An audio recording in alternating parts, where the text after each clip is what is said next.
So welcome back to our AutoApp Car of the Year videos, or ACOT for short. And this is actually the most interesting round in my opinion, because this is our wildcard round, and it's also termed the editor's choice.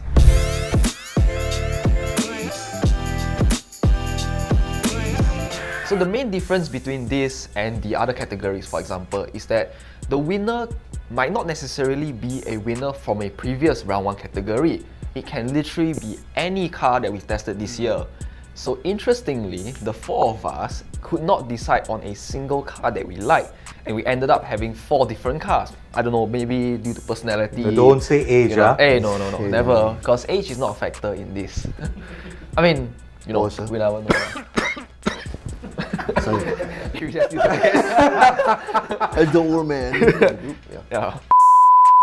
So that's why we felt very strongly for 4 different cars. And Sheldon, would you like to share what is your pick for editor's choice? I choose the Hyundai IONIQ 5.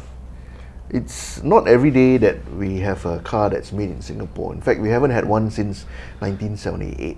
It's a car that we can all be proud of. It's well made, it drives well, and more importantly, in this COE climate, it's well equipped enough to make you feel like you're driving enough of a premium experience to kind of justify the $200,000 price tag or so. What's more, they made a Cat A version just for Singapore, and it really shows that how they're willing to tailor it for our market. To me, the sort of editor's choice car should be a car that Singaporeans can get around. So moving on to my vote, personally, I felt very strongly for the Toyota GR86.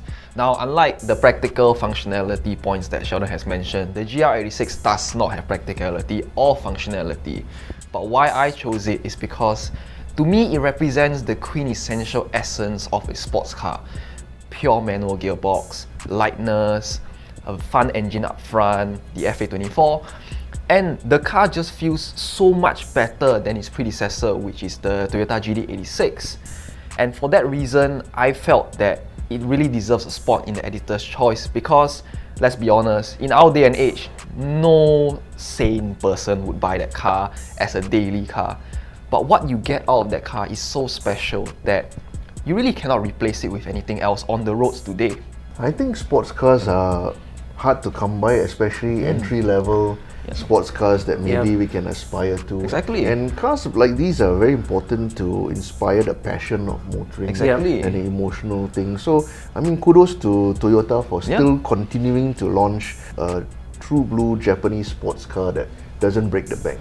So, but if you wanted performance and practicality, then you'll be looking at the car that I chose for the editor's choice, and that is the BMW 330 Touring. Now, that to me is the quintessential all-in-one car that any Singaporean could possibly want. You have practicality because it's a Touring. Now, I'm a little bit biased because I am a wagon fan. I like the RS6, I like the RS4. I myself drove an Octavia wagon before for 8 years. Now, biasness aside, to me, the BMW 330i Touring, it is everything that you would want in a car. Performance, handles well, is comfortable, like what we spoke about when we were selecting ACOT. One of the main criteria in Singapore is that it has to be comfortable. Now, you want a car that can do everything, right? In Singapore, the truth of the matter is that you only have that budget, and that budget for most households would need to do everything. It needs to perform, it needs to have space, it needs to be comfortable, it needs to have features. Now, it is slightly more expensive than your general car, but if you want to talk about having everything in one to be able to rock up to a hotel or an event in a BMW, yet have space and power, BMW 330i Touring is like the car. In fact, I would even go as far as to say that I would choose that even above the M3 Touring. I was just going to mention that. Big words. But there is M3 Touring as well. Yes. But you don't talk about price point. To me, it does more for the general affluent Singaporean. My preference has gone towards hybrid vehicles because they offer the best of both worlds. You get that EV mode, plus you get to splash and dash. You don't have to spend 20-30 minutes at a charger. So I really appreciate where hybrids are coming from. There were two hybrids in competition with each other. First, of course, being the Nissan X-Trail e-Power, and the other being the Toyota Corolla Cross Hybrid. Now, the X-Trail won round one, okay, but the Corolla Cross actually came quite close.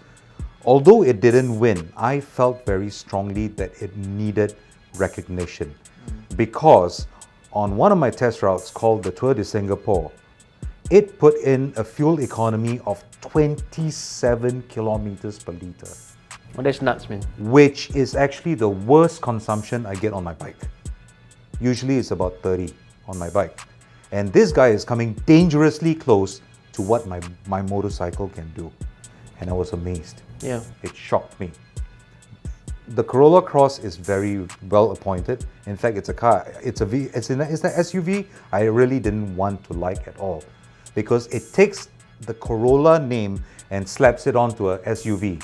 You know, to me that was blasphemous. But the more I drove it, the more I realized, hey, it is a Corolla. It does everything very competently, and it leaves you wanting for very little, which is why it was my pick for Editor's Choice. So as you can see, we have a wide range of cars here: EV, hybrid, forced induction, and A. So How as are you we can gonna see, decide? yeah, I know, right? So basically what we did was, in order to find the best editor's choice that we could all agree on, This was his brilliant idea, by the way. so we decided that we would do another round of scoring. All of us would get 4 points to vote for 3 cars, because we were not allowed to vote for our own car, obviously. So we could award the remaining 3 cars using just 4 points. And finally, we tallied all our points together, and there was one clear winner. And it's none other than the Hyundai IONIQ 5, made in Singapore. Very, very deserved winner, I must say. So congrats to Hyundai. Oh, I thought it's congrats to me. Oh, congrats to you. Fine. I mean, we had a very nice extended drive with the car in a recent trip.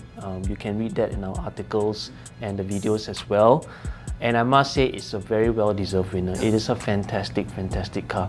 Yeah. And let's be clear, all the 4 cars that we have shortlisted are great cars all round. You could happily drive any of them Oh, yeah. and come out satisfied. Any one of those cars. Yeah. I mean, really, the heart also tells me about the BMW 330 Touring. It's really, Yes, it's awesome. That's the interesting thing. We actually like one another's specs. And in this day and age, I mean, where else can you find a nice assortment of cars that can do basically everything, Yeah, you know, under the sun? Ultimately, there had to be one. That's the Hyundai IONIQ 5. And congratulations to Hyundai or HMG ICS for winning this award. And we'll catch you on the next video. Do remember to like, share, and subscribe. So, see you. See you.